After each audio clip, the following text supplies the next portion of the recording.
bagels. I consumed them with Oh, I consumed them with earnest and extreme prejudice. I ate the hell out of whoa, it. Nathan, how's it going? Nathan saw the Hey. face. Nathan went up to the mountain and saw the face of God. He Did came we? down. Are, He came down off the mountain. are we gonna try that thing where like we bring Nathan in after our Oh, you ramble? wanna? You wanna? Okay. Yeah. All right. Oh, someone's echoing again. Echo, Okay. echo, echo. Getting rid of the echo first. Hold on. Okay, it's Rod. It was All me right, that time. Yeah, it was all right. YouTube. I have all the I little know. chat windows open, and I I'm forget. boisterous. Oh, okay. The other, yeah, Twitch or YouTube or whatever. Yeah, that'll Yeah. happen. That'll happen. All right. So, Ed, you want to lead us in, and then we'll. I want to. Nathan, here's what we're gonna do. We're gonna practice this week. We're doing this new thing where we sit and Ed talks for 15 minutes, and then we invite the guest on. And so we're gonna put you off camera until. All right. So you can do whatever. But be ready. Like, don't do Yeah, be whatever. ready. Be ready. Pick my Don't nose. make it or It anything. could happen It's at going to any be like time. that. It And could we literally happen can. at any time.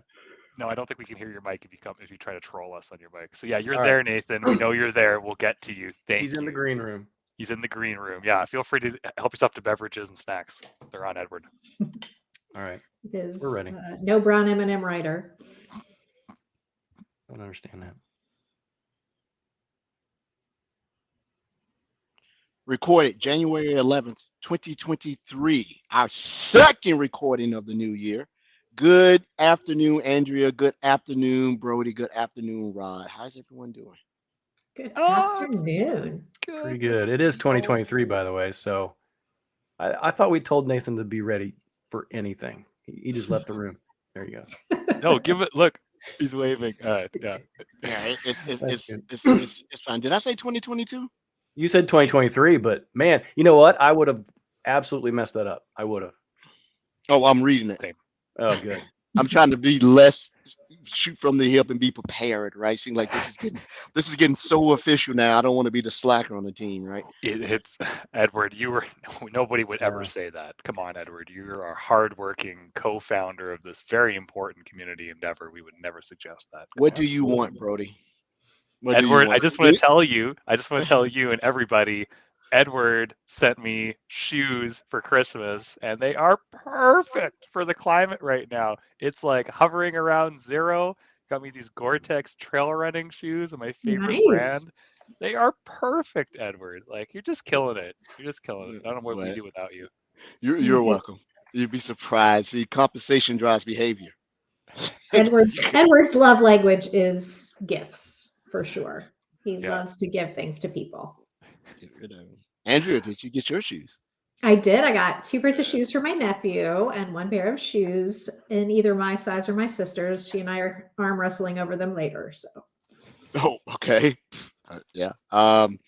And I know that Rod got his because I got the UPS delivery thingy or another that said it was there or something. I did, and they actually fit a lot better. I appreciate that. I will tell you, my youngest son, the one that works at Microsoft, actually thanks you because the wrong size that you sent me the first time, Mhm. they fit him perfectly. So I just wrapped them for him for Christmas. I regifted. Ain't nothing like regifting. Yeah, absolutely. Don't want him to just sit around. He could use them. I can't promise that he'll ever wear them because he's of that age where fashion matters. So Well, the one that they're trail shoes. I think but I'm gonna start running trails more this year. But they're good to cut grass in, lift weights in. yeah, I even when I do run trails, it's very rare that I use a trail shoe because with the traction, if you're tired and you forget to pick your feet up, you may kiss a tree. oh yeah. I have been on a long run, thought I was okay, tried to make a larger step and just tripped on my face. Yep. Ooh. Do roll over and you jump back up. I did, looking to see if anybody was watching. Yeah, absolutely. That, and the people in the car slowed down. They saw me fall. And I'm all right. They looked out the window. I don't know. A tree reached up and grabbed me. So My ego's bruised. That's it. Yeah. Good. yeah. Good Yeah. stuff. Good stuff. How's everybody's week been? Like, Andrew, what have you been working on this week? Tell us. What have I been working on?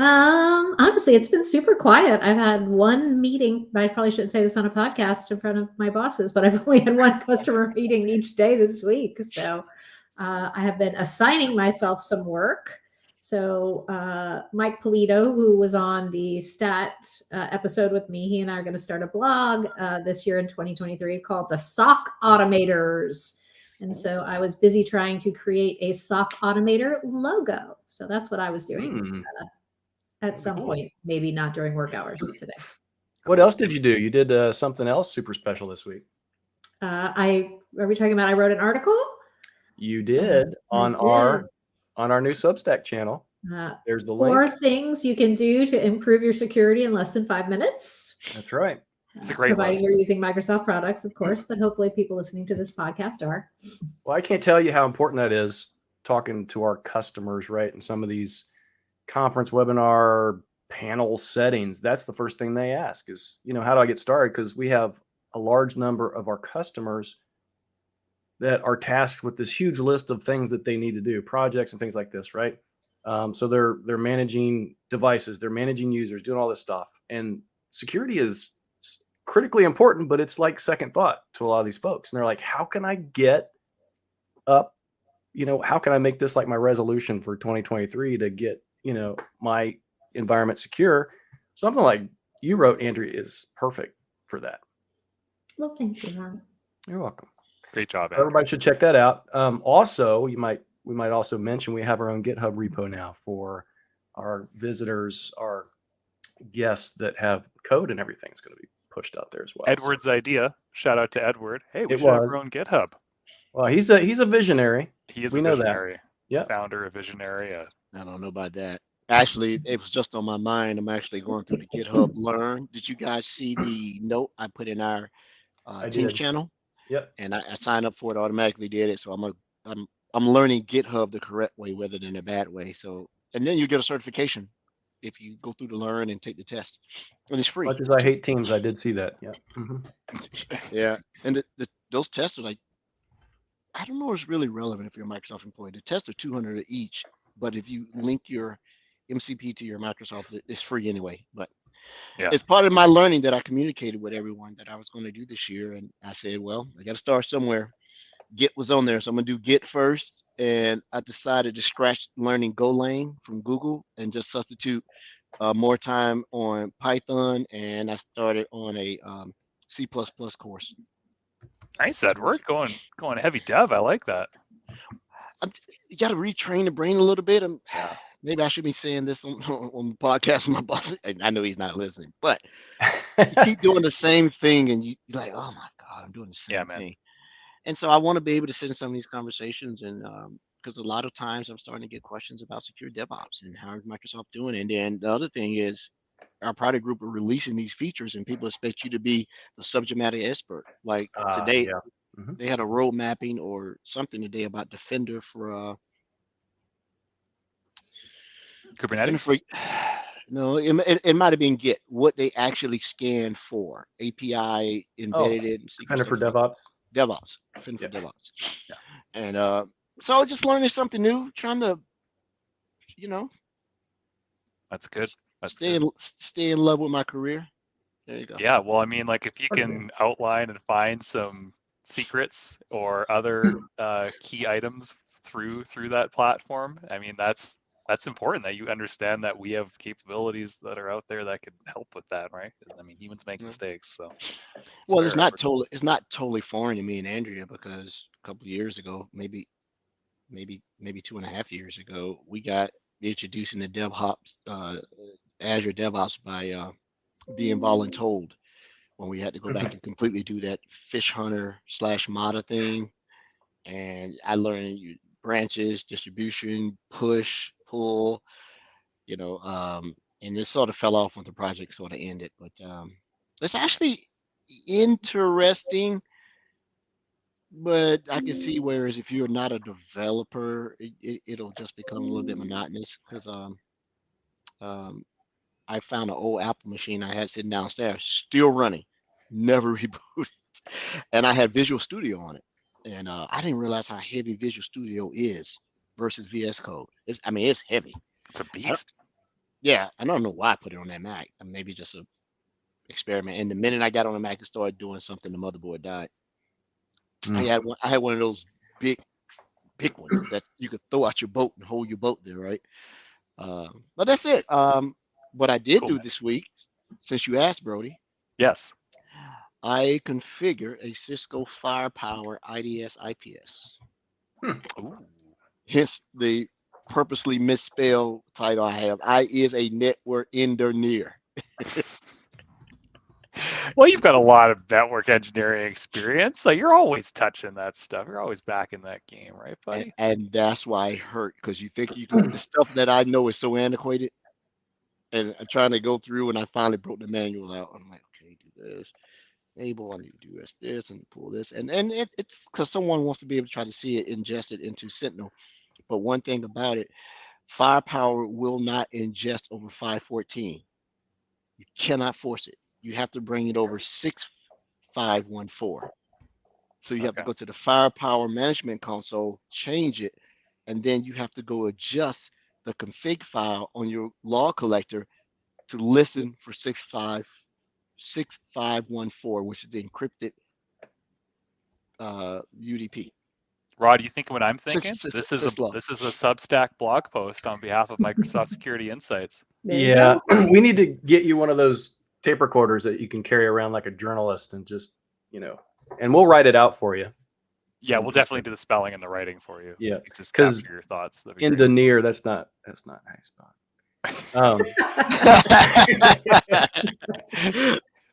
it. Just in case you didn't know. So what I did was, that may be easier than you think. I took screenshots because I couldn't get Camtasia to work to record what I was doing. So every time I got to somewhere, I just take a screenshot, would snag it, and I need to get a better license. Something is going on with it. It won't run on my machine. But I took a bunch of it, and I broke the log collector because maybe I write in the blog. There's certain things you need to be careful of, because I ended up having to go back and rerun the script. But that's all I really did. I did some MDI work. I listened to Matt Egan do a threat hunting demo. The thing that we talked about, Andrea. Send me that. He did it live. And you didn't record it? Yeah, well, that's rude. Camtasia wouldn't work. Yeah, I guess so. Yeah. Using an unlicensed version. Yeah. Hey, before we bring Nathan on, real quick, I want to show this. This is coming. Watch this. So if you go into one of these incidents, I know people have been asking for this. The new incidents page is on its way, and it's coming really, really quickly. You know how I know? Because if you go into hunting, and you go to a bookmark, which you normally could actually go in here and create a brand new incident, watch what happens. Can't add the bookmark because the new incident page is starting to roll out. So that's cool. Just thought I'd show that. Let me go look. Let me go look, just so you know. Trust but verify. Go here. Oh, you know Adele Vance? And by the way, this front page fiasco where it just rolled out and gave it to everybody without question. The new incidents, we're doing a new kind of rollout with this stuff. So you will have the option to go back and forth initially. So anyway. Cool. Well, super quick, because I know Santa's waiting, but I started digging into some Microsoft Purview structured data analysis and protection mechanisms, which is new for me. So usually I look at some unstructured data stuff. Yeah, I know, Andrea, it's super exciting, but top of mind for a customer, and customers are always right. And then outside of that, I've taken on a few architecture gigs with some financial services customers. Good for you. Yeah, so of those. Yeah, so doing all right. Quick shout. He's not listening either, but my project manager, honest mistake, forgot to invite me to the kickoff meeting today. So 7 minutes beforehand, he's like, "Oh, hey, by the way, this is happening." I'm like, "What?" So anyway, so always check to make sure your whole team's on the meeting invite. It's probably important, Paul. Right? But Edward, do you want to introduce our guest for today? Enough about us. Oh, sure. So we have the pleasure of having a attendee on the pod show, a guest, Mr. Nathan Swift, cloud solution architect extraordinaire. Um, we talked over the holidays or a little bit after the holidays about some stuff and caught up and chit chatted, but it was great for him to come back on. The previous time he came on for shows of holiday past, is that what we named it? I think that's what we named it. So he's coming back on to talk some goodness today. So Mr. Swift, welcome back, sir. Hey, thank you for having me. Pleasure seeing you all. Glad to be back. Glad to be talked a little bit about what a security CSA is, what a typical day in life might look like, and just stuff that I've been working on since haven't been on in a while. Just been kind of heads down with the role change and different things that go on with our customers. You sound better. I think the last time you and I talked, I Yeah, think last week, yeah, you were like, sound like a two pack a day man. yeah, he did. Well, at Coughing least and you're down to wheezing. one pack. Yeah, that's good. Yeah, I'm I'm down like, to one pack. I'm like, Nathan, you've been smoking heaters all day, man. So welcome back to the show, Nathan. What is a CSA? At Microsoft, because I think that when I first joined, I came What is on the as a CSA now? How about that? Yeah, or Yeah. what's CSA going to be? What in does 3 months? CSA even stand for? Yeah, a Yeah, lot of questions, no. Nathan. Yeah. That's great. Yeah, no. So it's cloud solution architect, right? And it came about a number of years ago, like circa 2015, when a couple years after Azure had been incubated and was out there was a realization and a need that, hey, we need to get some architects and enterprise architects and folks that understand applications and understand the cloud and what's starting to be formed with infrastructure as a service, platforms as a service, IaaS and PaaS. And then, sneaking right in around that time was Kubernetes and containers as well, too, changing kind of the paradigm. And so that's kind of what a cloud solution architect is I tend to think of it, right, as you're a Sherpa, right? We're at base camp, right? We're at the beginning, and I've got to understand the map that we got to go up this mountain, maybe Mount Everest, maybe something a little bit smaller. And I need to understand the minefields and the dangers that are up that path. I need to understand the product and have quite a bit of what we call tech intensity here so that I can lead you, the customer, right, through this path to the journey that they're on, either migrating into applications of the cloud, but in my case recently, right, in the last couple of years as a security branded CSA, helping them secure Azure, helping them secure their enterprise using Microsoft Sentinel, Defender for Cloud, Defender for Endpoint, Defender for Office 365. You get a Defender, I get a Defender, everybody gets a Defender. Exactly. But seriously, that's kind of how I look at it. It's really a Sherpa and a guide. And in addition to that, right, as we start climbing that mountain, before we go, I want to kind of talk with you and do some discovery, understanding how fit you are, right?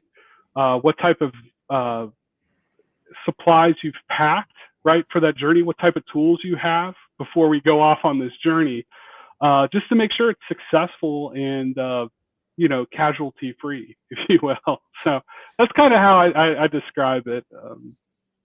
That's awesome. Actually, casualty free kind of reminds me of the Oregon Trail video game, right? Where you're crossing the river and you may or may not lose loved ones due to your crossing technique. So with Nathan, when you work with customers and you're finding out what's in their pack, how prepared they are for their journey, what's the mix of we're ready to dive right in, unprepared, or we're overthinking it and we're over prepared? What does that look like for you?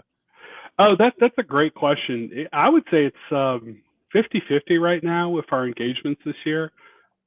Literally just got off a call where a customer said, hey, January 20th, we want to completely rip and replace our antivirus with Windows Defender antivirus and MDE.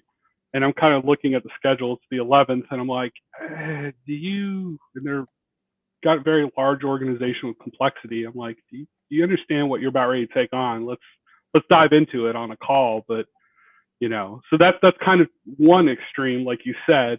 But on the other extreme, right, we do find that sometimes customers kind of have analysis paralysis. And some of the best ways to kind of just overcome that is just rolling up the sleeves and kind of deploying it in either a trial or into an area that's guided, right?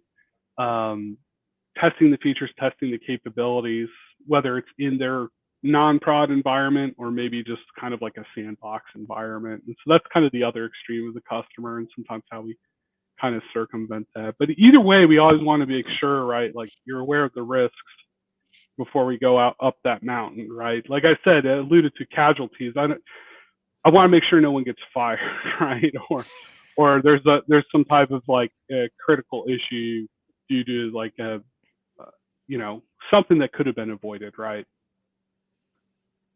Well said. Well, Well said. the title cloud solution architect seems to be becoming more and more generic, because I heard you mention some product workloads that you didn't have to cover before, mainly around the M365 security stack, MDI, MDO, MDE. Everybody gets a Defender or whatever. You just have How to are love you? yourself How are you? to know you deserve more. I have no idea what that is. I can tell who it is by the smile. So Yeah.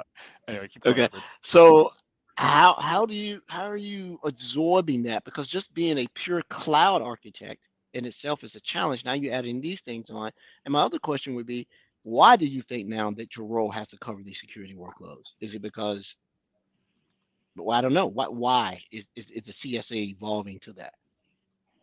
Yeah, no, that's a really great question. Kind of how I've been handling it is like through we talked, a lot of guests have probably talked about kind of growth mindset, right? So just approaching it with like, hey, there are some new opportunities to learn some stuff, to not just focus on cloud security, but the enterprise and its security holistically, using different frameworks and different technologies, and really talking more about people and process of the organization Love it.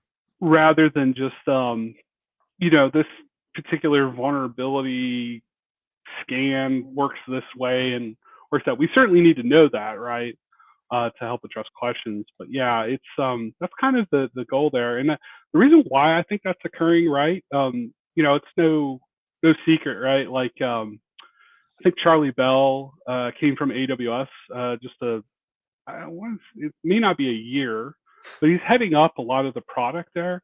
And the products have been on a journey, right? We think back to 2015, right? Things were called ATP products at that time. And even in Azure, they were being launched as ATP products like Storage ATP and Azure Security Center.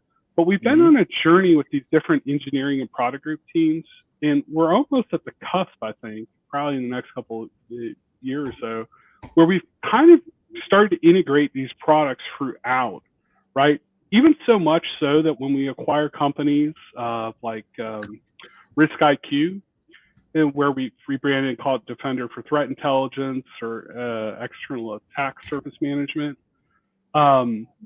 those capabilities are now being rewritten and integrated into other capabilities, whether they started in software as a service, like Defender for Endpoint, or Defender for Cloud, which kind of started in Azure as like, hey, we're moving all these VMs and stuff into there. So I think it's just a natural progression as we think about those capabilities and products. That, the end result, right, is the field folks, right? Someone like myself who's in the field.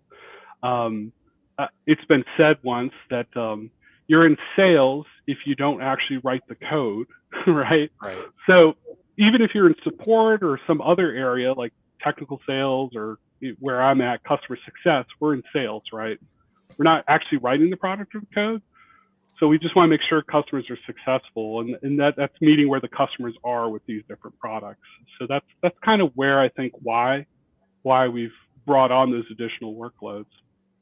Yeah. So, Nathan, Go ahead, I'm sorry, Rod, go ahead. Oh, no, go ahead. I was going to say, Nathan, if there's anything from, your, years as a CSA, one thing that you have learned that you would share security with customers, security wise, what would that one thing be? Yeah, that's a great question. Probably trust but verify, right? There's a bit of a misnomer, I think, when folks move to the cloud. There is some inherent trust and you are removing some responsibilities from securing certain aspects of your workloads as you move them to the cloud.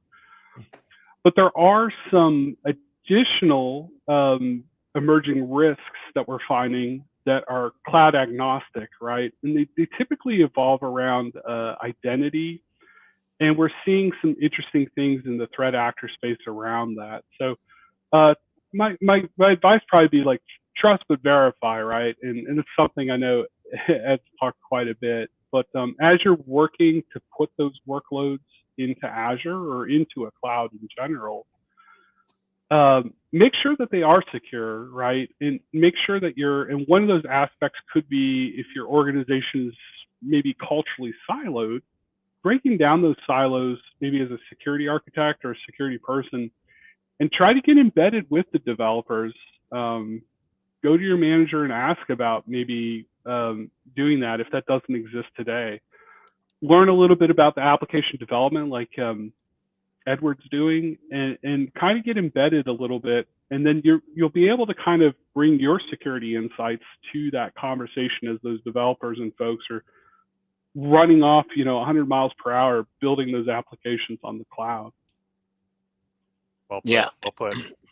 Yeah, it's Internal communication silos can be a real deterrence for organizations when they're looking to modernize. Sorry, Edward, I stepped on you. You want to add to that? it's really an opportunity. I'm finding myself rechanging my mindset because of the expectations of my title doesn't say his, but you have to really be in solutioning. Because I had an interesting question. If the customer has Azure and they're running, workloads and combination of traditional VMs, containers, and such, but they acquired a company and they are bringing in an application that has a PCI component, and they asked me, if I bring this in, does the entire infrastructure now have to be PCI compliant? And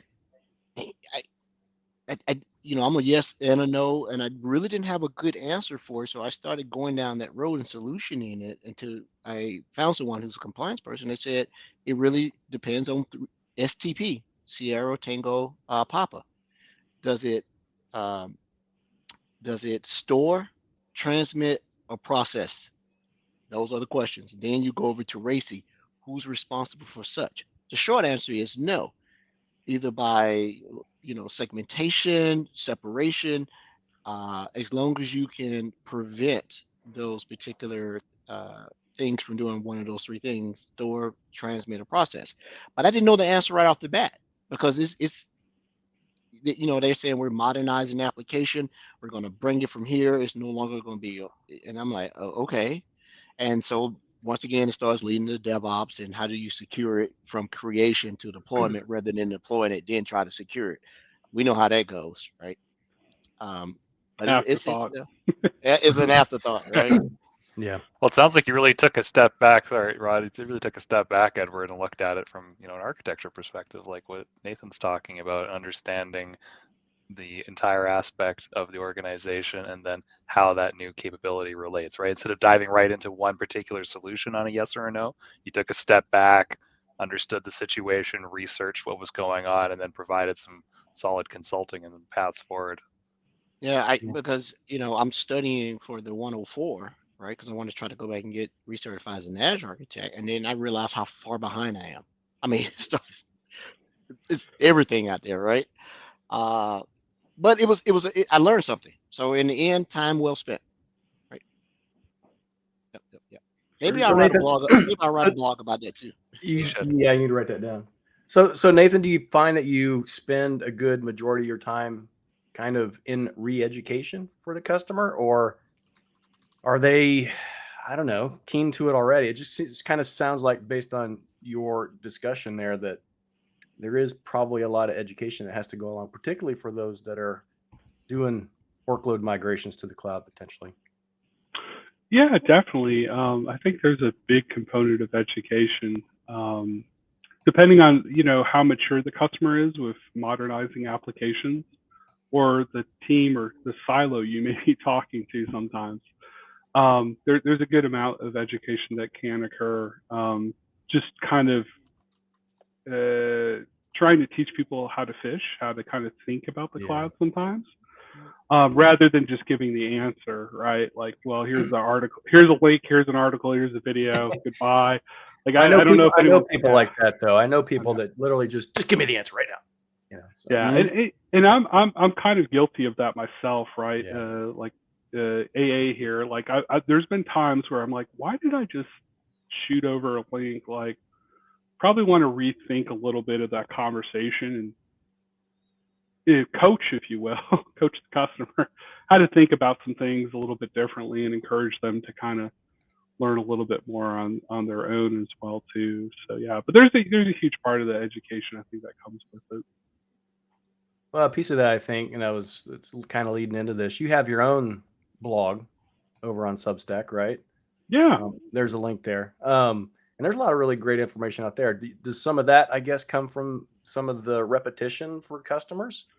Yeah, if a customer has a unique ask, or unique in the sense that I've heard it twice, I try to write it down. I try to research first, right? Like, hey, has someone answered this? Because if someone's answered it and it's verbatim kind of the answer they need, there's probably not a need to, at least in my opinion, to write it down again, right? Kind of like reinventing the wheel. But if I haven't found anything out there, and or it was so enlightening to me, then I try to write it out on that blog. So I try to either write unique stuff from insights that I have, or sometimes it's not unique enough. It's, it has been written.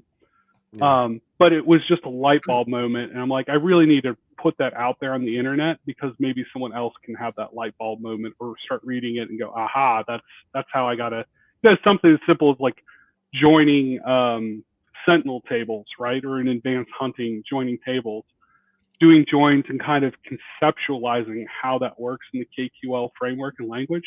But that article is like several years old, but at the time it was like, aha, someone at Microsoft was able to kind of teach that to me. I was like, I should write this down, even though it's probably out in the docs and somewhere else, because it's just that important, just to fundamentally kind of understand. Because once you can do that, right? Oh, now I can start joining tables. And the sky's the limit with what I can do with this data now. Yeah. Well, and I think you're a really great example of a person that shares knowledge, right? So I think a lot of times inherently, whether we're focused on IT or security or whatever it is, I think a lot of times we take that knowledge and we make it our own. We don't want to let go of it. We're afraid we're going to lose our position or whatever in our role. And but really, it's about sharing. I know we have a lot of listeners that sometimes just kind of need just that push. Plus, there's always room for ghostwriting for Ed, Nathan, if you want to do that. The engineer. You might as well just, if you're ghostwriting me, you might as well just write it from scratch. Save yourself some time and pain. Edward, we'll get ChatGPT to write your blogs for you, and we can just put your name on it. Nobody will know. So Nathan, you'll have to share that link. Looks like somebody's looking for that joins. If ChatGPT had to do anything for me or correct my stuff, it would turn sentient and kill all humans. It would get revenge against everybody on the planet. So ChatGPT, I wouldn't trust it. I've tried some things and the responses aren't good. So, anyway. I don't know. I tried some stuff and they were really good. Oh my goodness, Andrea's. Everybody listening, we'll put it maybe in the notes or the chat, but the response that Andrea's colleague got back on Microsoft Defender, I've shared it, the poem, Andrea. I've shared it awesome. with a number of chats internally at Microsoft, and everybody is dying laughing. Oh, it's hysterical. And I've given you full credit. I just love it if we could. I think it's safe for public consumption. I think we could put it out there. It's a poem, right? It's certainly a poem.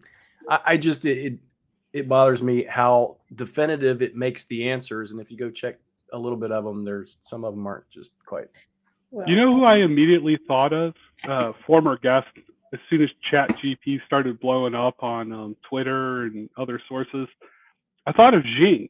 Yeah. And I thought of the rap he did. And I was like, I wonder if we we might give Jing a run for his money in his Azure rap security game. So yeah. it was immediately what I thought of when I saw ChatGPT go live. And then I started thinking, well, wonder if I could start, things that I need to do in PowerShell or things I need to do in scripting or automating, like maybe I can speed this up because I'm a slow learner sometimes.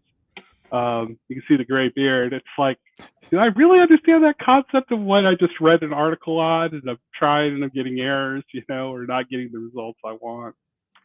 So yeah. Cool. Hey, and if you're just listening and not watching, we're dropping a number of links on Substack, which is where basically They're all of also our in the stuff is hosted. they're also in the And chat, and we'll put them in the show notes as well. So. exactly, it'll be in the show notes. Yeah, absolutely. So hey Nathan, like just back on the career choice, my friend. So I Yeah. mean, what kind of so would you say that there's a fair amount of both soft and technical skills that you need to have in order to be a successful security CSA? I was honestly surprised when I joined Microsoft and they were doing the consulting onboarding training, and it was talking about how really it's like you can learn anything technically if you have the passion and the drive and the time. But what can really be a challenge, especially when you get in those really difficult conversations with key stakeholders, is how you manage those conversations and those expectations with the soft skills. So like, I know you have a huge technical background. Like, what does that look like for you in your career? Yeah, no, that's a really wonderful question, right, Brody? For anyone getting started in their career or maybe mid-level in their career, starting to get into mid-level, understanding soft skills, maybe it's leadership opportunities or management opportunities you need to take advantage of. Maybe it's the way you communicate and present to your manager, and it's not effective for the manager. The manager, behind the scenes is like, he's coming to my office again, right?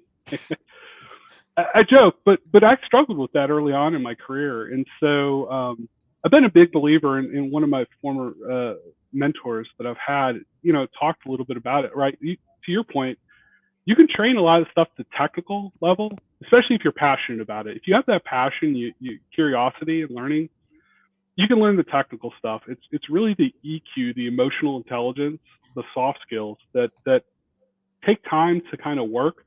They're kind of like a muscle with any sport and muscle memory. You've got to practice that. So one of the things I would recommend for folks, if they're having challenges with communication or even leadership and responsibilities, right? Again, especially if you're in your early entry level part of your career, or maybe trying to get to that mid-level or just started, is an organization called Toastmasters. And I don't know if anyone's done Toastmasters here. Yeah, it's really amazing. And I don't know what it looks like post-pandemic, but you have opportunities to go up in front of a room of 14, 20 different folks and deliver speeches in communication styles and different types of speeches.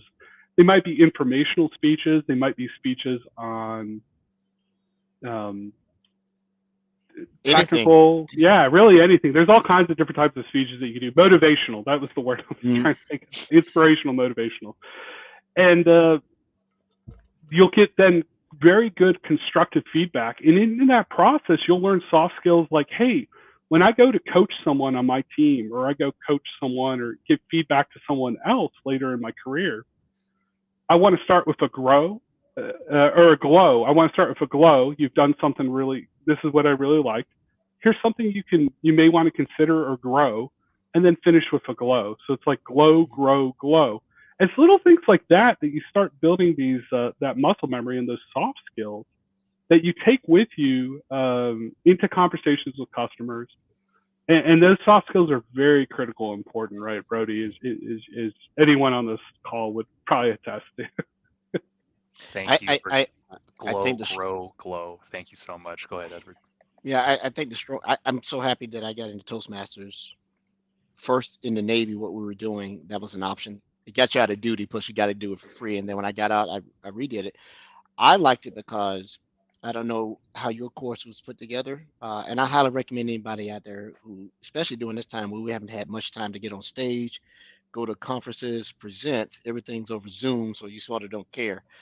But you go to the Toastmasters, and the way they structured it for us, that you get to write whatever topic that you want to present on, and then they give you 3 that it may not be in your wheelhouse, right? One of them was convince this group of investors on why you're going to be the next big thing, right? So they make all the content, they give it to us, and it's how you delivered it. So, and I think doing that probably led me to the consult. I'm a much better talker than I am a writer, right? So, Yeah. yeah, I, between here and here, I can find between here and here, the not You know, you don't Edward, want we've got Andrea and Rod who like are amazing writers and are blogging, and I can't like we're great to have them on the team. So we all have it's a good blend, I think. Yeah, my wife is an excellent writer, excellent. So she made me promise this year before I put anything out, she has to proof it. That's a good idea. Smart. Yeah. Smart. Yeah. Yeah. Good Because stuff. I've sent out some. Does he have a second grade education? what is he putting out here, right? I took offense at first, but now I'm good. I'm like, yeah, you're right. This is you can't trust spell check or grammar check. It's funny you say that, Edward. My wife was. We met in college and were friends for a number of years before we got married. But she double majored in history and English literature. But I would ask her from time to time, in college and even after, hey, can you proofread this?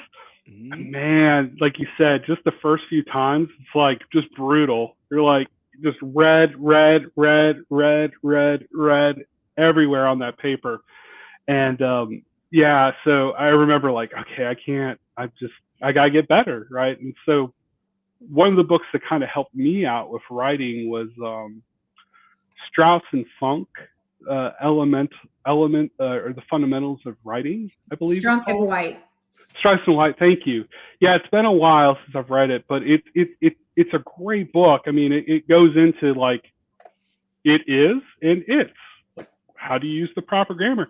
It's a lot of the stuff that we kind of take for granted that we don't think about, that we may or may not have learned in primary education or in high school.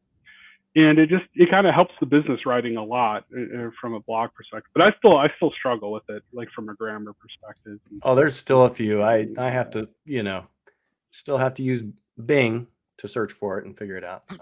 I tell you a I good still spell tool. check in Bing. Yeah, I tell you that's a good tool. Grammarly, the site. It's It, amazing. However, it's not allowed at It work. doesn't do Have you read poems. that? Doesn't do poems though. It doesn't do poems. I love Grammarly, but I found out, Edward, because I got a nasty gram about trying to use some penetration tools on a separate environment from our internal team, that Grammarly is actually on the list of no-no apps because of the Really? cloud-based analysis and capturing of whatever it is you're writing, and then it's being stored and calculated and read through somewhere.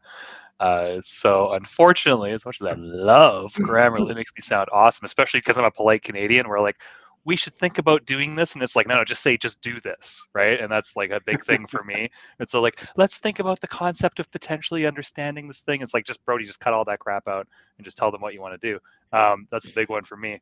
It's I can't use it. I can't use it in my day to day anymore. But my personal life, my wife and I love it. Love it. I think I know why, and it makes sense because if you use that tool, and I'm writing my SEC review before I go IPO, I'm putting information in this thing. Oh Exactly. yeah. Well, I'll- Chat GPT is the same thing, right? It is, technically it is. Yeah, it is.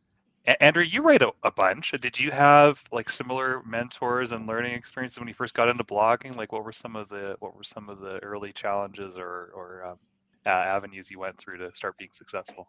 Well, remember, my undergraduate degree is in journalism and my master's is in creative writing. So those Completely are forgot. those are Double the threat. main reason that I've done a lot of writing. But there are all different styles of writing too. So writing for a blog is very different than writing a romance novel. But I think most people think they're not good writers, but really if you just write down what you're saying, most people are really good. It's just they get in their own heads about having to sound fancy or smart or whatever. Yeah, I have to agree with that. Keep it straightforward. Lots of pictures. Let's roll ourselves back to technology here. So Nathan, what are you working on the most these days with customers? Is it Sentinel Sim stuff? Is it cloud services? Tell us about it. Yeah, definitely. So it's a myriad of a cornucopia of different things. See, now I'm using $500 words as fast as I can. Let me see if I can present my screen here, and we can walk through a couple different things that I'm kind of working on to give you an idea. I'm talking about sharing entire screen or a window or an edge tab. Let's see the edge tab. Well, let's try. Let's see the one with your credit card number on it. Yeah, exactly. That's what I want to be careful of. Perfect. Okay, so I did it. No credit card numbers exposed. No secret sauce, Coca-Cola, or Microsoft code. Yeah, so kind of going back to what we talked about a little bit of the transition of the cloud solution architect role changing over time and getting new responsibilities and covering different technologies, and talking a little bit about acting as a Sherpa. One of the things I started working on at the beginning of the calendar year as we started noticing that we're going to grab this stuff is thinking back about the guidance that we've given over time with customer conversations and trying to codify it in a prescriptive manner or a templatized manner so that we can kind of deliver it again. And so what you're looking at here, and you might be chuckling if you've ever done an Office 365 migration, but these phases of assessing and doing discovery work with the customer, maybe it's doing Defender for Cloud rollout or Microsoft Sentinel, doing the remediation, enabling the data connectors, standing up the syslog forwarders, right, to bring the data and the log sources into Sentinel, enabling and turning on maybe SOAR capabilities or automation, making sure that data is being exported out to maybe a data lake. And then finally, validation. And validation can look like different things. Maybe it's education sessions with the customer, like we've been talking about, or reviewing a list of flagged, UEBA detections and address those ones that were flagged, reviewing experiences internally and listing topics and questions. So what I've been working on the first part of the year was kind of templatizing, if you will, deployment and guidance. And I think I'm at a point where it's not holistic, right? It's not going to cover every scenario, but it's a good starter. I'm at a point where if I can figure out how to export this in project, I know I can export an Excel file. I want to put it out on GitHub for customers to kind of leverage and use. Just kind of going into the conversation, you can start modifying it with that. Now, I will say the GitHub page that you put out there, the link's probably -MSFT. I have two GitHubs. During the time when we had to start linking our GitHub to our Microsoft account, I didn't study like Edward over here on Git. And so I have a deprecated GitHub account you just shared there with a link. So that one's not up to date, but the one that's up to date has -MSFT. But that's kind of where I started. And then the other passionate thing, on the calls that we've talked about before that I've been on, is kind of orchestration, automation, just trying to solve things. So that could be something as simple as like talking with a customer and they're like, hey, I want to be able to bulk isolate, take a feature in Defender for Endpoint, isolate a server or a set of servers, but I want to do it in bulk. I don't want to go into each device page in Defender for Endpoint and isolating it. So sometimes there's these things, right? Little things that probably aren't like deal breakers, but they'd be nice to have. So what I try to do is I work with customers to automate things. So one of the things I'm trying to work on now is I had just passed my Power Platform certification. So now I have an opportunity to actually apply that to learning. You mean it's not just about writing the certs? You actually have to do something with the knowledge after? Right, exactly. So now I want to try to build a Canvas app, if possible, if I can figure out how to do this, where this application in Power Platform will call an API, bring back the devices, allow you to select the devices that you want, and click a button to say bulk isolate, and call another API back to Defender for Endpoints API to isolate, and then just do a for each loop for the devices that were selected, pass in the machine ID to the API, which is required, and then isolate those machines. That way, if a customer wants to isolate 20 machines during a breakout period scenario of ransomware, or maybe it's to the point that it's in a development environment, but it has some data that has been classified in Purview, even in a development environment, and you're seeing security alerts fire on a couple of those development devices, and it's paired with the fact that there's a bunch of vulnerabilities that security alert is attached to, right? Like, oh, I need to lock this environment down quickly. Going to each device page, I could see where the customer is asking for this, like, hey, maybe we should have a bulk isolate in certain scenarios, right? So those are the type of things I try to think about and try to automate, either with Logic apps and hopefully soon with like Power Platform and Canvas apps. Because I'm by no means like a web front end developer, so like I'm not gonna build a web application on a web app. And yeah, well, you're definitely ahead of me, because I've been wanting to dig into Power Platform myself, but haven't had Couldn't time you do yet. that with advanced hunting though? Couldn't you just say, find these 5 machines, isolate them?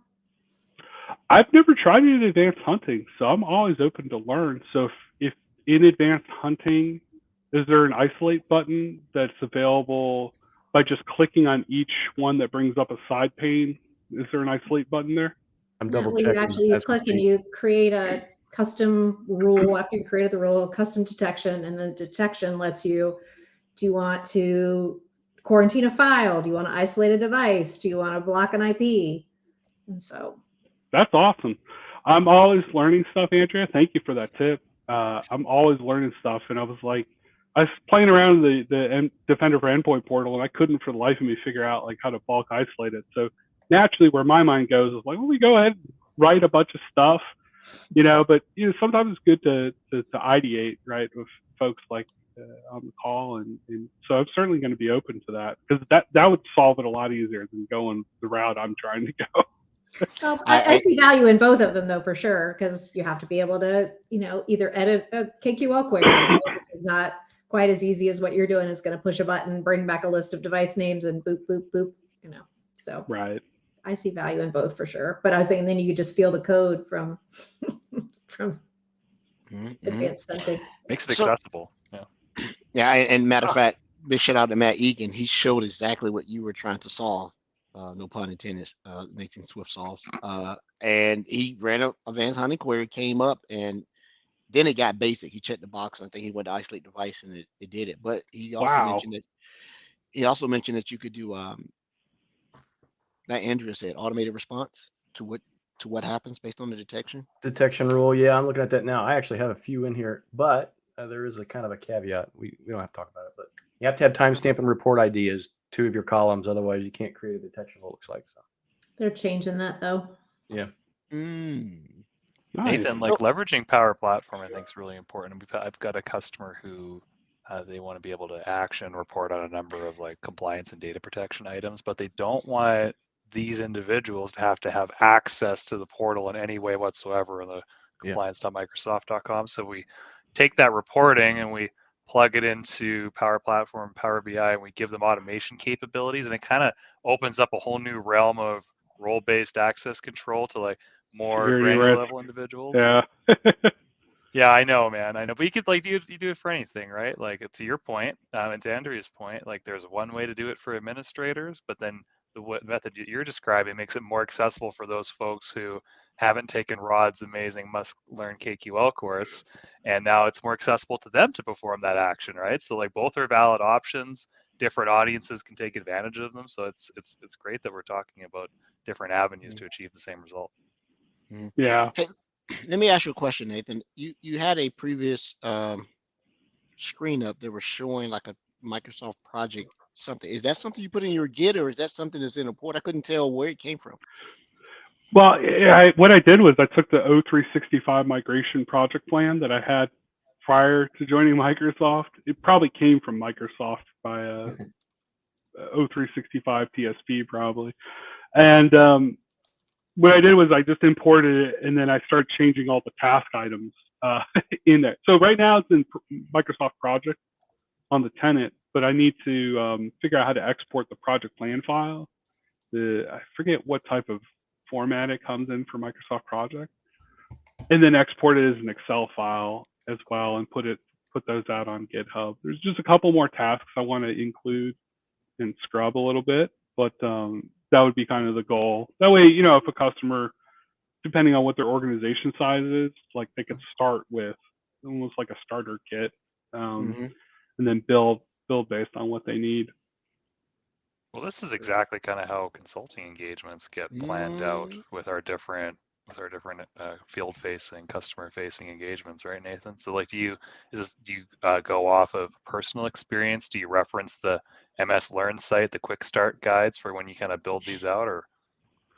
Yeah, I actually just kind of go off guided experience, and then I also sprinkle in a little stuff from Microsoft Learn. I know Andrew's kind of laughing about that. But yeah, there's a lot of good stuff on Microsoft Learn and Docs that I probably should add in here. But usually and what we're seeing here in this template is it needs to be more templatized, because it's, you can see here in this one, like first pass of data collection rules for XPath Windows. Microsoft rewrites SIM data collection configuration to match, augment, and enrich filter out using XPath, right? For guidance that we'd give the customer. So there's probably some cleanup that has to happen a little bit with this. Just thinking, I'm always pie in the sky. Yeah. It'd be great to create a deployment template for a workbook for this for Sentinel. Would be awesome. Oh. Well, there is a migration workbook. Doesn't Matt Lowe have that? Or not a migration, but a Sentinel pilot workbook. Yeah. Yeah, it is. Matt Lowe or somebody, I've seen it. It might have been Gene, actually. Someone's had it. I've seen it. Yeah, that's the thing with you, Edward. You've always seen it, but you can never remember from where. Too many red cups. Too many red cups. What was I saying again? Yeah. Where am I? Andrew knows, but I'm the king of go find it. If I The king of impose Go it. Find It. King of Delve, for sure. I'm the king of Delve. I King can. of Delve. You need to use Power Platform. They can do Low that key, for you. Delve has saved my skin a few times. Like, I wonder if anybody else in this giant organization has ever done Right. this thing. Oh, Wait, look, Viva? there is. Are you Perfect. talking about Viva? It was wide open when I joined Microsoft. It's getting very narrow now. It has narrowed significantly. It used to be, even just in the couple of years I've been here, it was like, oh, just use Delve. And then it's like, I go and search Delve, and it's like, here's all your documents. It's like, well, I don't need my stuff. I need other people's stuff. Anyway, I digress. Yeah, you end up finding, there's this Xbox article. You're like, oh, that's interesting. Yeah. Or Yeah. something else outside you probably shouldn't find, Or you find free codes to get game subscriptions, all type of stuff. You know. Like, Actually, just the master SharePoint search at Microsoft really saved my butt this week. I completely forgot I had to present on a compliance topic that nobody here likes. And I'm like, shucks, we don't have an IP kit or a talking point deck for that. And I just searched it quick, and I found a really excellent, recently updated in December deck that was all pretty and had the excellent graphics and was well written. It had speaker's notes. And I'm like, well, that just saved my bacon, so that was nice. There's a new site I'll have to tell you about too. It's all the collateral, all of it. Oh, yeah, good. Yes, please do. That'd be great. I like collateral. So Nathan, is this something that is sorry, please confirm for me. Is this hosted on your GitHub, what you're displaying on the screen right now? Not at the moment. I need to Okay. clean it up a little bit, but get He's it working out there. on it. Yeah. Cool, man. I feel like that's this year, 2022 through 2023, was the year of I'm working on it. Prior when I came on the call, I was banging out stuff, but you can't keep at that pace sometimes. And so, I feel like this year I'm like, I don't know. I feel like I'm starting to get a bit more too perfectionist. Like, I can't release this. It's not, X, Y, and Z. I can help you Throw it out overcome there. that. I can help you overcome that pressure. I can help you purge that out of your system. Nice. Edward's first draft, Walton. Yeah, perfect. Yeah. I think I'm going to write a book, How to Waste Time by Saving Time and Wasting Time. There you go. But you got to surround yourselves with people that don't allow you to do that. One of the best, you know, things that happened to me was being teamed up with Andrea so often in our previous role. She didn't allow that half-ass. Do it or do not. Right. So you find yourself, yeah, I better get it done because if I don't, I'm going to hear about it. Right. So get it done. But it makes you better to get around people. I like being around efficient individuals so I can steal little tidbits about how they get through their day. I've been actually pretty good first of the year. Not too bad. Everyone's pretty refreshed coming off the break, right? So that's good. That's good. I didn't say I'm refreshed. Oh, pardon me. Check back in 3 months. Yeah, no doubt. 90 days Exactly. later.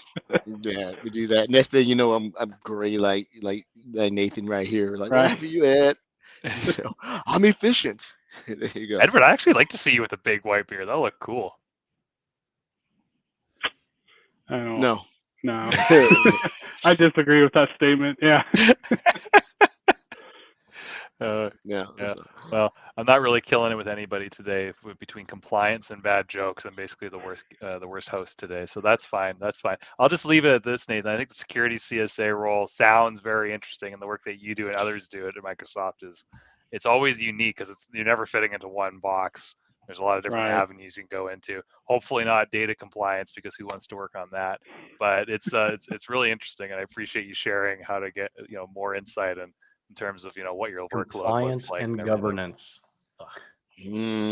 Listen, do I got? GRC, governance, Yeah. risk, and compliance. Right? Yeah. I'm gonna pull this up right now. Regulatory. Yeah. Let me ask a question, and I think it'll probably be answered with a upcoming guest. But I'm gonna sort of preemptively ask this question, precursor.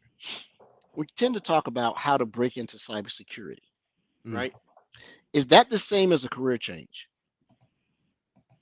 If you're coming out of some type of structured educational thing and you may be tech related, or you may come out of college with something that's not tech related in your degree or your studies, and you break into cybersecurity. But what if someone is a seasoned professional who has no IT, formal background? Is that the same type of process? And we don't have to answer it here. Something you said triggered that, Nathan, and I'm wondering that's something we need to put on the show to talk about, or ask one of our guests about that. It'd be amazing if you guys could get Marcus, one of the authors from Tribe of Hackers, just for insights on that. Because that book, when I started thinking about, I wanted to transition from app modernization into security on the cloud. That was the book I picked up, Tribe of Hackers, and a couple pages on a person that got in, and that person just writes and talks about how they broke into cybersecurity, what they've learned, tips, how they stay, learning. And it's like 50 different folks right in the field covering stuff from like governance, risk, and compliance all the way to like threat intelligence and the analysts. Mm-hmm. And so that might be a good guest or someone to reach out to, if they're available. But that's the book I've recommended to folks that are starting out in cybersecurity or talk about it. Say, go read this book, right? Once a day, read about a new person that's in this book. It's a couple pages, and you'll start getting an idea of what cybersecurity, what that looks like, right? Because it's a huge gambit in this field, and I feel like for a lot of folks, it's even if you don't have a technical background, you can get into it, right? Now the opportunities are hard to find sometimes, but I'm a true believer, right? Like if you've got a lot of those soft skills, you're talking about project management, other stuff, you can get into certain areas of cybersecurity pretty easily without that technical background. And chances are, as I'm thinking about it, you might have that technical background. Maybe you started on a support desk. That's something I started on. I was a help desk analyst for 5 years, right? I was doing sysadmin work by the end of that 5th year. But all that stuff when you're interacting, or maybe you're starting in networking, all that stuff is relevant to cybersecurity. Having those kind of, even entry level jobs where they are application development or CI/CD building DevOps and pipeline. That's relevant to cybersecurity because anything across that gambit has to be secured, whether it's identity, data, code, right? You think about it. Yeah, Yeah, that's a good call it, Nathan. Yeah, short of Brody on the call, we've been in this a while, right? And the same learning paths that I broke through, I don't think they're 100% applicable now. We came up and earned our scars, right? Not to say that you haven't, Brody. Yeah. We were losing fingers while you were stubbing your toe. In the middle of the night, we got to get this thing done. And you got very creative. I got very creative on some things. Brody's the next generation, so we just have to mentor him into greatness.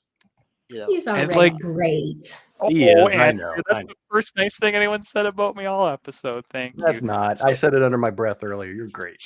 And so it's like, why do we apply all these controls in the end? Like, what's the big picture here, Nathan? Like, we're going through and we're securing systems and we're hardening them, and like, what are we ultimately protecting against in the end, Nathan?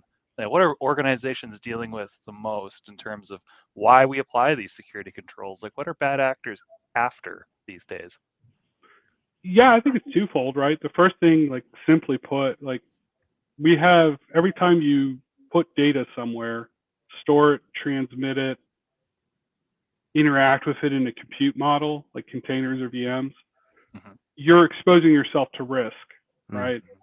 And so we're trying to reduce that risk, or reduce that attack surface, wherever that data or code or information is being stored or transmitted. And so that's why it leads to controls in places. The ultimate answer is like, I just want to reduce risk and reduce my attack surface, right? Because I'm not porous all over the place, like there's less likelihood. It still probably happen, but the cost of that happening now is a little bit higher for that attacker. It's not, I swept storage accounts or S3 buckets with your company name and found a list here, and I started sweeping that and did directory structure, and I found, hey, got some data out here exposed on the public internet, So it's really just reducing those attack surfaces. I couldn't agree more. So if you're saying that we've got a number of control capabilities in place to protect entry points to the system through emails, through malicious websites, and we need to also protect the endpoints across different servers, infrastructure, endpoints, etc. We need to protect our identities so that those bad actors can't get access to the data. Ultimately, what we're trying to protect against here is the data itself, right, Nathan? So really, data protection, compliance, and the controls are ultimately what we're trying to achieve as a part of all of these protection mechanisms. And therefore, compliance and data protection should be top of mind for everybody. And my work here is validated. Well, it's types of data, right? So there's corporate IP, but then there's also user identity data, right? So there's two different types. So Nathan made the point, and I'm just trying to regain some ground on some of the cool work that I've been on recently. But yeah, the ultimate, it's the data. Everyone's after the data in the end. So those folks out there listening or watching, regardless of where you fall within the overall cybersecurity mechanism, whether it's cool or not, whether it's top of mind or not, you're playing an important part, right? And everyone's digging on me, and I love it. And the stuff I do isn't necessarily always exciting. Some of the stuff that we all do in our day-to-day roles isn't great. So that's why everyone gives me a hard time about structured data compliance with the eye rolls from Andrea, and then Nathan talking about GRC. I get it, right? It can be different people have different specialties and whatnot. But and somebody has to do it. It's 100% needed, right? That's just teasing, but compliance is just as important as security. You're like the not as you're like the accountant, the company accountant. Exactly. That, nobody wants to do accounting, but it has to be done. Someone's got to do it. Those security compliance guys are nothing more than process pushers. That's what they're doing. Pushing process, right? Which is, hey, in certain industries, that's the thing. The process is going to probably, if done correctly, is going to outpower tech. Right? Mortgage, insurance companies, they're Mhm. very process heavy. and Heavy. pharmaceuticals and legal. I'm like, it's a process, right? Um, it's you have to have a mindset for it. I sort of went down that road because I cut my teeth on MCAS, which is all about looking at user activity, data usage, transmission, breaking processes, and stuff like that. Especially inside the portal where it would list whether the site was PCI, HIPAA, SOC 3, GLB. But it's a heavy. Mm-mm, It is mm-mm. heavy. It is heavy. And honestly, like when you're on the outside, like Nathan was describing, help desk, sysadmin, you want to break into security. Oh, it's the guys in the hoodies and they're like live breaking in, and they're and like that's security, and then you start to understand like the whole wide breadth of cybersecurity as an industry and the different elements of it. There's elements of cybersecurity that are not technology related at all. And actually at a B-Sides conference recently, like a few major folks in the province of Alberta brought up that, what really they're trying to see is cybersecurity being brought to as its own discipline outside of IT. It's not really IT anymore. We are using technology to enable a lot of these things, but it's really a lot around risk, mitigation, posture, that type of aspect. And so it's its own discipline now. While it came from a technology centric background, I mean, originally it was locking file cabinets, right, and things of that nature prior to computing in the first place. Yeah, Yeah, it is, I but a lot of organizations are forcing their IT folks to accommodate and do more tasks, right? So yeah I heard the best dig between what do we consider, Andrew? We threat security and he's compliance. I forget, but I heard the best dig when someone says a threat guy will show a customer, hey, let me show you this portal, and a compliance guy will be, hey, let me show you this spreadsheet. I laughed out loud on the call. I'm like, oh yeah, I said it's so true. Let me show That's you fair. this spreadsheet, and it was an old meme or something, and the spreadsheet was Archer. Was that a thing back in the day? Archer The TV compliance. show? Oh, that's one of my favorite From TV FX. shows. Yeah. Uh, uh, not kid friendly. Anyway, no, Archer used to be a program Oh, that it still is a big thing, but it's a UI on spreadsheets. It's massive. I thought Is Microsoft Edward would the have bought. oldest one here? Maybe this is just a different I generation. think No, he's I not. am. Because I think I'm a couple days older than Edward. Yeah, I'm older than both of you, so Did anyone grow up fundamentally with Princess Bride as like a movie that you can quote? oh Sure. yeah, absolutely. Okay, we're probably in the same generation then. I don't know. I think my nephew can quote Princess Bride, so that's a Right. Oh, interesting, Andrew. kids kids love The that young movie. the young person here is Brody. I mean, his back hasn't been bowled over by the cynicism of corporate America yet. He's still happy. Yeah, I go to work every day. I love it. Oh yeah, it's like that every day. Yeah, every day, absolutely. Every day I get to see all of you wonderful people. It sure is. So, Nathan, as we get ready to close out the show, I having the experience of sitting in your role. I won't say your seat, so, but it looks like this role is evolving, and I can't tell if there's a conversion among the roles that are identified at Microsoft between a TS, a CSA, a GBB is nothing more than TS, and I'm missing one other role, maybe SSP, CE, like CE. engineer. Yeah. Yeah, it seems PFE like they it's used to call. it's all just being one big thing. Does your title have a designation? Are you a CSA-D-S-T? What are you? Not that I'm aware of. I tend not to focus too much on those things at this organization. I think it's just security CSA, right? And I tend to, being in the customer success unit, I try to think in that concept. Even if I'm presented with, hey, you've got to start consulting and look at like, I don't want to say billable hours because we're not a consulting practice. Not yet. Not yet. But regardless, I try to think about it like, am I making this customer successful? After the customer left this call, did I help demystify some things? Did I help educate them? Are they better off than afterwards, right? So those are the kind of criteria I try to focus on. and then the rest of the stuff just kind of comes, right? There's certainly some planning, but the role is changing a little bit from pre-technical sales into more customer success and customer delivery. Yeah, when I consulted, that was one of the things a little bit different. When I left, the customer trusted me more. Right. My, I like my That's a gauge great of one. success is, did they laugh at my jokes? If they laughed at my jokes, then it has been a success. They never laugh at my jokes. They were I love like, dropping jokes on consulting calls. You know, be like, hey, anybody have any jokes when there's awkward silence? Yeah, I've got a joke about pizza, but it's too cheesy. And people came off mute. Oh, yeah, that's right. That's a dad total joke dad right joke. there. Yeah. Dad joke. I have a colleague, every time he jumps on a call, internally, externally, with customers, internally with Microsoft folks, partners, he immediately jumps at the chance to tell a dad joke. Every single time.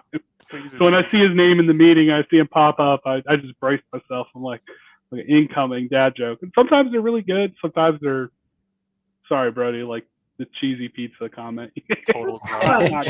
It's still fun. yeah. Thank you, So- Andrea. And it sets It's the just mood, like right? just like compliance. There's a need for it. So There's a Exactly. need for You know, with compliance, there's a lot of data, and with data, there's a lot of paper, right? So I've got a joke about paper, but it's terrible.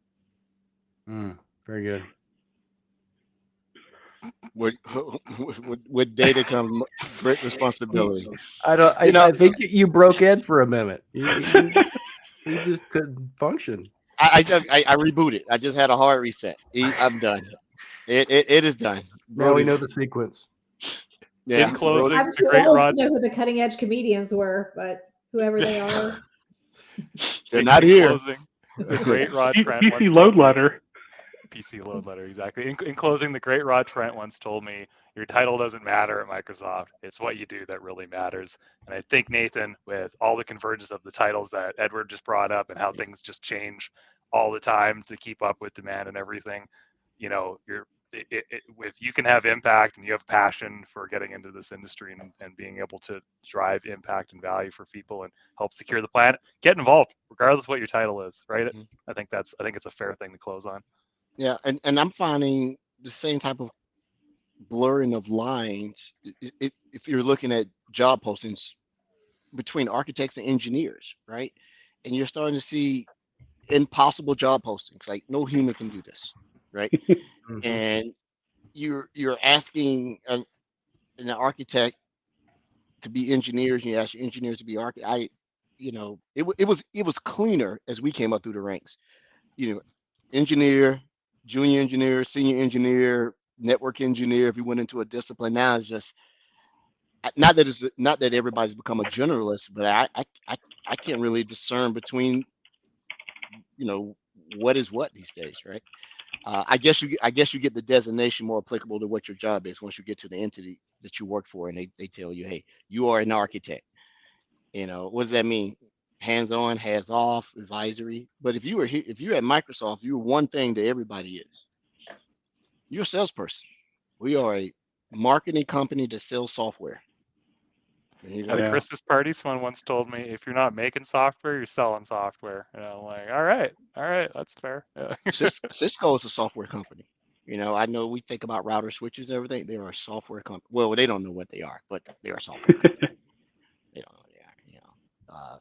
But hey, unless there are any other questions, this has been a pleasure to have you back on the show. Yeah, likewise.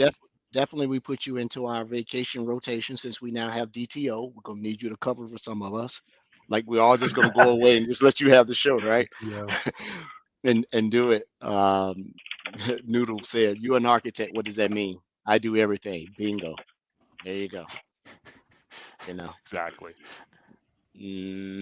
Well, to our listeners out there, something totally off topic, but I'm going to recommend this because it was recommended by Andrea. It's extremely funny.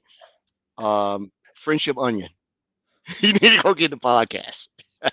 Did you listen, Brody?